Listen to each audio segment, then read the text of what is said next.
Hi everyone, welcome to the Waffle Flower channel. Katie Gehring here, and on today's Throwback Thursday, I'm combining some old with new to create this card, which was very much inspired by the announcement this week of Pantone's 2017 Color of the Year Greenery.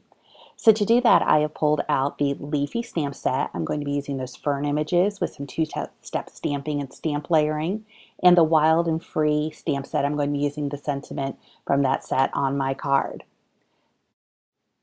My first step is going to be to add some black ink spatters to the background of my card. And I'm doing that first so that if I have an unfortunate mishap with the ink spatters, I haven't stamped too much or gotten too far along in the process.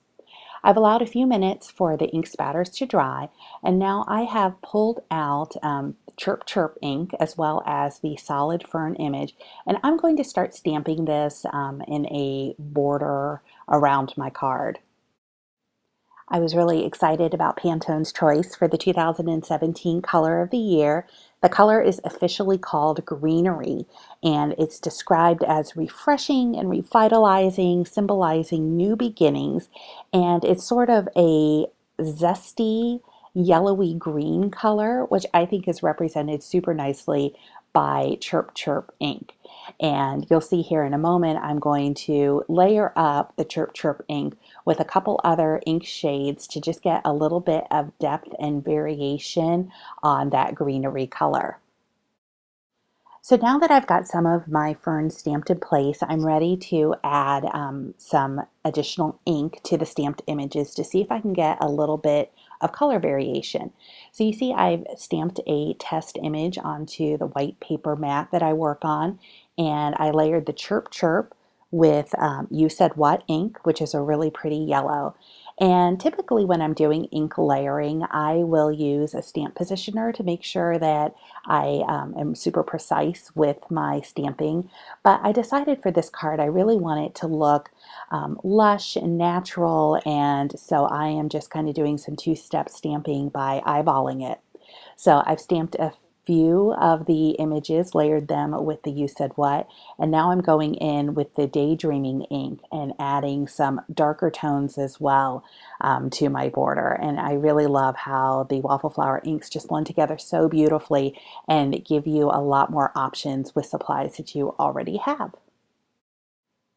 I'm going to layer up my last few images, and then I'm going to pull out the fern outline, and I am going to stamp it over some of the fern images using VersaFine's Onyx Black ink. This really adds some extra interest and dimension to my lush border of ferns that I have going around here, and complements the sentiment that I'll be stamping in black as well as the black spatters as well.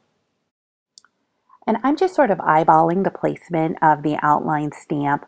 It's pretty easy to line up, and the design of it's pretty forgiving even if you're not spot on with your placement. Now I've pulled out my pinking layers die, and I die cut a panel of white cardstock with one of the medium-sized dies from that stamp, and I have got my Wild and Free stamp set pulled out, and I'm pulling out the large image that has the deer and the fern and the roses, as well as the Wild and Free sentiment attached to it. Now I just want to use the sentiment, so I've actually pulled out my handy dandy cutter bee scissors, and I am just trimming out the Wild and Free sentiment from the image.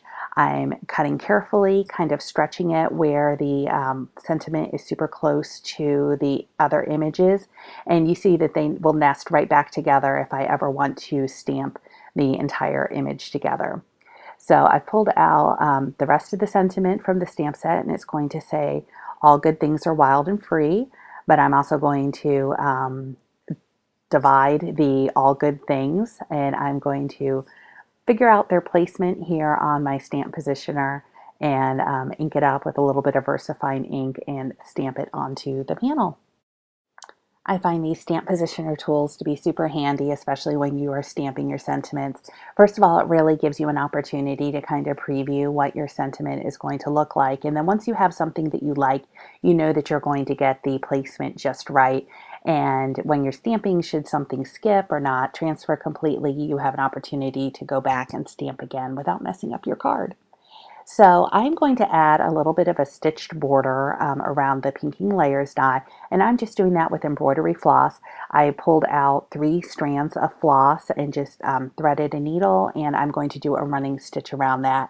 I used a little bit of washi tape to secure the threads in the back, and now I have taken some foam tape that I'm going to use to adhere the sentiment panel to the card.